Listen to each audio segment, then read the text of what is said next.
जय श्री गणेश। नमस्कार। मैं आचार्य संजय द्विवेदी। मेरे समस्त प्रबुद्ध दर्शकों का मेरे चैनल पर हार्दिक स्वागत है। प्रिय दर्शकों, आज मैं धनु राशि का जून माह का मासिक राशिफल लेकर आपके सम्मुख उपस्थित हूँ।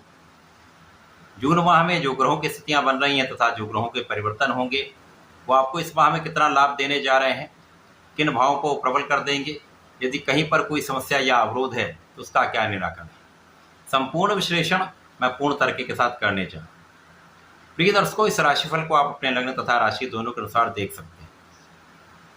धनु राशि के लिए यदि हम अवलोकन करें तो आपके तृतीय भाव में राहु का गोचर होगा, चतुर्थ भाव में शनिदेव होंगे, पंचम भाव में शुक्राचार्य का गोचर होगा, षष्ठम भाव में सूर्य और बुध आपस में युति बनाकर गोचर कर रहे हैं, सप्तम भाव में गुरुदेव बृहस्पति का गोचर होगा, आपके अष्टम भाव में मंगल के साथ प्रारंभिक समय में चंद्रमा होंगे तथा नवम भाव में केतु का गोचर चल रहा। इस माह में बुध पहला परिवर्तन करेंगे, जब बुध आपके षष्ठम भाव से निकलकर सप्तम भाव में जाएंगे, जहां पर गुरु और बुध का महायोग बनेगा। 7 जून को ही मंगल अष्टम भाव से निकलकर भाग्य भाव में प्रवेश कर जाएंगे। इसी प्रकार से इस माह में 15 जून को सूर्य का राशि परिवर्तन होगा। सूर्य सप्तम भाव में प्रवेश करेंगे, जहां पर गुरु बुध और सूर्य का महायोग बन जाएगा। इसी प्रकार से 23 जून को बुध राशि परिवर्तन करके अष्टम भाव में जाएंगे, जहां पर ये निर्बल होने वाले हैं था। यहां से 29 जून को अंतिम परिवर्तन शुक्राचार्य का होगा, जब शुक्राचार्य आपके लिए पंचम भाव से निकलकर षष्ठम भाव में जाएंगे। धनु राशि के लिए प्रारंभ से ही यदि हम देखें तो स्थितियां अनुकूल हैं, जब बड़े ग्रहों का प्रभाव अत्यंत श्रेष्ठ है। शनिदेव आपके चतुर्थ भाव में गोचर कर रहे हैं, जो आपके लिए ढैया का प्रभाव तो अवश्य दे रहे हैं, परंतु ये आपके कार्यक्षेत्र में आपको बहुत आगे बढ़ाने वाले हैं, कार्यक्षेत्र का विस्तार करने वाले हैं, कार्यक्षेत्र में आपको संपूर्ण सफलता की प्राप्ति कराने वाले हैं, आपको सुख साधनों का लाभ देने वाले हैं। इसी प्रकार से गुरुदेव का प्रभाव आपके लग्न को प्रबलता देने का है, आपके ज्ञान के भाव को विस्तार देने वाला है, आपकी क्षमता में वृद्धि करने वाला है, आपको धैर्य प्रदान करने वाला है, आपकी मानसिक दृढ़ता को बढ़ाने वाला है। और यहाँ पर शनि और गुरु दोनों का प्रभाव लग्न पर है, जिसके कारण आप महाकर्मठ रहने वाले हैं, महाभाग्यशाली रहने वाले हैं तथा यहाँ पर विशेष रूप से आपका प्रभाव कई गुना बढ़ने वाला है। स्वास्थ्य समस्याएं कम से कम होंगी, आप अपना संपूर्ण प्रयास संपूर्ण परिश्रम करने वाले हैं। इसी प्रकार से राहु का प्रभाव आपके भाग्य की निरंतरता को बनाए रखने वाला है, भाग्य को प्रबल करने वाला है, आपको लाभ में कई गुना वृद्धि कराने वाला है। जो अन्य स्थितियां उसमें सूर्य और बुध का प्रभाव प्रारंभिक समय से आपके षष्ठम भाव में होगा, तो जो जातक इस समय नौकरी के लिए प्रयास कर रहे हैं, नौकरी चाह रहे हैं, उनको ये प्रयास उनका जो है सफल हो जाएगा। आपको एक अच्छी नौकरी की प्राप्ति हो सकती है, अच्छा अवसर आपको प्राप्त हो सकता है। जो लोग अपने नौकरी में ही नए अवसर चाह रहे हैं, सफलता के लिए नए अपॉर्चुनिटीज़ में जाना चाहते हैं, उनको ये लाभ मिल सकता है। इस समय में प्रारंभिक समय से ही आपके शत्रुओं पर संपूर्ण अंकुश रहेगा, आप विजयी रहेंगे। कानूनी समस्याओं में आपका पक्ष बलवान रहेगा तथा आपका विजय का योग बन रहा है। इस समय आपकी यात्राएं आपके लिए लाभदायक होंगी, आप उसमें सफल रहने वाले हैं। इसी प्रकार से रोगों से आप दूर रहेंगे, शत्रुओं से आप दूर रहेंगे, कष्टों से आप दूर रहेंगे, अवरोधों से आप दूर रहेंगे। प्रिय दर्शकों, आपके धनु राशि के लिए आपके लिए राहु का प्रभाव भी तृतीय भाव में होकर अनुकूल है। राहु का प्रभाव यहाँ पर केवल आपके जीवन साथी के साथ कुछ मतभेद करता है, कुछ उससे दूरी रखता है, अथवा यहाँ पर कुछ क्लेश की संभावना रहती है। बाकी किसी प्रकार की कोई बड़ी समस्या यहाँ पर नहीं है। शुक्राचार्य भी यहाँ पर आपके ज्ञान को बढ़ाने वाले हैं, ज्ञान में वृद्धि होगी, संतान पक्ष बलवान रहेगा, संतान सुख आपको मिलेगा, प्रेम में आपकी वृद्धि होने वाली है।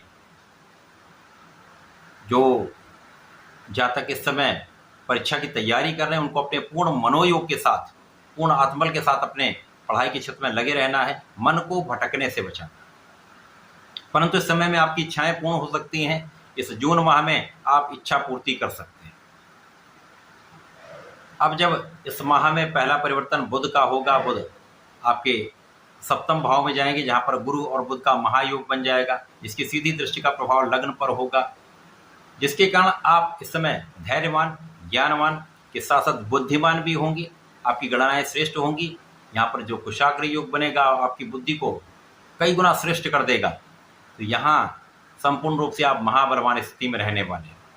अब यहाँ पर बुध 2 केंद्र के स्वामी हैं, गुरुदेव 2 केंद्र के स्वामी, इसके कारण इस समय आपका कार्य क्षेत्र भी विस्तृत होगा, आपका लाभ के क्षेत्र भी विस्तृत होगा।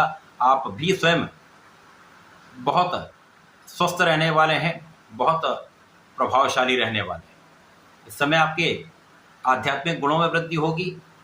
इसी समय आपके भूमि भवन वाहन का संपूर्ण लाभ भी आप लेने वाले हैं। परिवार का सहयोग मिलेगा, पिता और माता का आशीर्वाद भी प्राप्त होता है।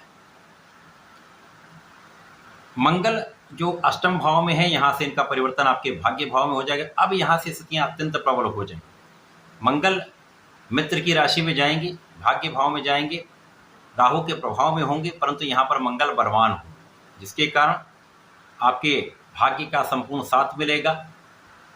विदेश से एक अच्छा लाभ मिलेगा। विदेश यात्राएं आपके लिए लाभदायक होंगी। जो लोग विदेश में रहकर ही कार्य कर रहे हैं उनके लिए विशेष अवसर मिलेंगे। अचानक धन प्राप्ति हो सकती है, अचानक लाभ प्राप्ति हो सकती है, अचानक पद वृद्धि हो सकती है। इसी प्रकार से इस समय आपके परिश्रम का संपूर्ण लाभ आप ले पाए। इस समय में आपके सुखों में वृद्धि का योग बनता है। कहीं ना कहीं से आपके लिए वाहन का या भूमि का या भवन का योग प्राप्त हो रहा है। लोगों का संपूर्ण सहयोग मिलेगा। यदि आपका धन कहीं पर फंसा हुआ था, धन कहीं अवरुद्ध था, तो वो धन प्राप्ति हो सकती है। इस समय में आपके मान सम्मान में वृद्धि का योग बनता है, परंतु कहीं ना कहीं कुछ सावधानियां भी आपको रखनी होंगी। बात करने से पहले सोच विचार कर बोलना होगा। कोई भी काम जल्दीबाजी में नहीं करना। क्रोध पर नियंत्रण रखना। यदि इन चीजों का आप ध्यान रखेंगे तो समस्याएं भी नहीं होंगी। सफलता का योग 100% बन रहा। अब जब सूर्यदेव राशि परिवर्तन करके सप्तम भाव में जाएंगे तो यहाँ पर त्रिग्रही योग बन जाएगा। सूर्य बुध और गुरुदेव बृहस्पति, सूर्य बुध और गुरुदेव बृहस्पति का महासंयोजन बुधादित्य योग का निर्माण कर रहा है, भद्र योग का निर्माण कर रहा है और यहाँ कुशाग्र योग का निर्माण कर रहा है। बुधादित्य योग ऐसा राजयोग है जो आपको शासन सत्ता से, सरकारी तंत्र से, सरकारी सेवाओं से बड़ा लाभ देता है। राजनीति बड़ा नाम करवाता है, बहुत बड़ा लाभ देता है, विस्तार करता है।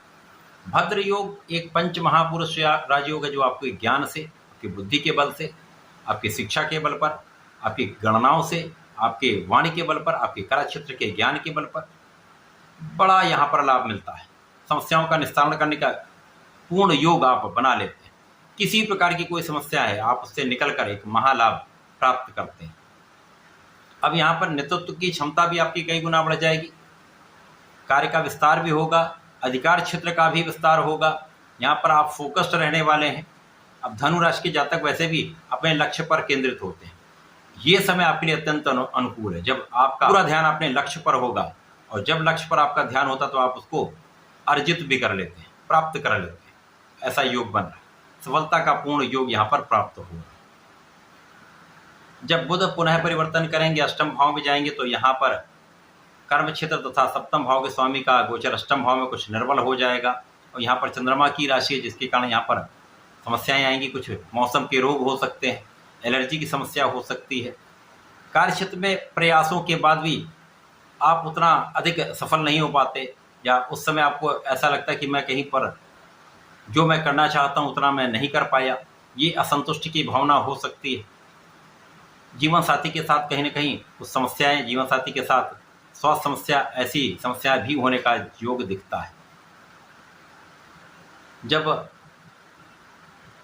शुक्राचार्य का परिवर्तन आपके षष्ठम भाव में हो जाएगा, शुक्राचार्य यहाँ पर अपनी स्वयं की राशि में होंगे, तो यहाँ पर आपका ऐश्वर्य, वैभव, धन संपदा में तो वृद्धि होती है, विदेशों से अच्छा लाभ मिलता है, कार्य क्षेत्र का विस्तार होता है। परंतु तो इस समय में आपको अपने भोग विलास पर पूर्ण नियंत्रण रखना चाहिए। किसी भी प्रकार के एडिक्शन से, व्यसन से आपको बचना चाहिए।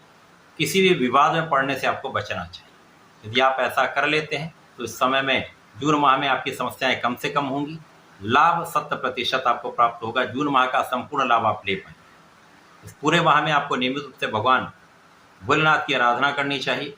नमः शिवाय पंचाक्षर मंत्र का जप करना चाहिए तथा प्रतिदिन गणपति जी के संकटनाशन गणेशोत्तम का पाठ अवश्य करना चाहिए। यदि पाठ ना कर पाए सुन लें। बुधवार को गणपति जी को दूर्वा अवश्य चढ़ाएं, भोग अवश्य चढ़ाएं। यदि आप ऐसा करते रहे तो समस्याएं कम से कम होंगी। इस समय का आप लाभ संपूर्ण रूप से ले पाए। तो ऐसा करके इसका लाभ लें। धन्यवाद, नमस्कार।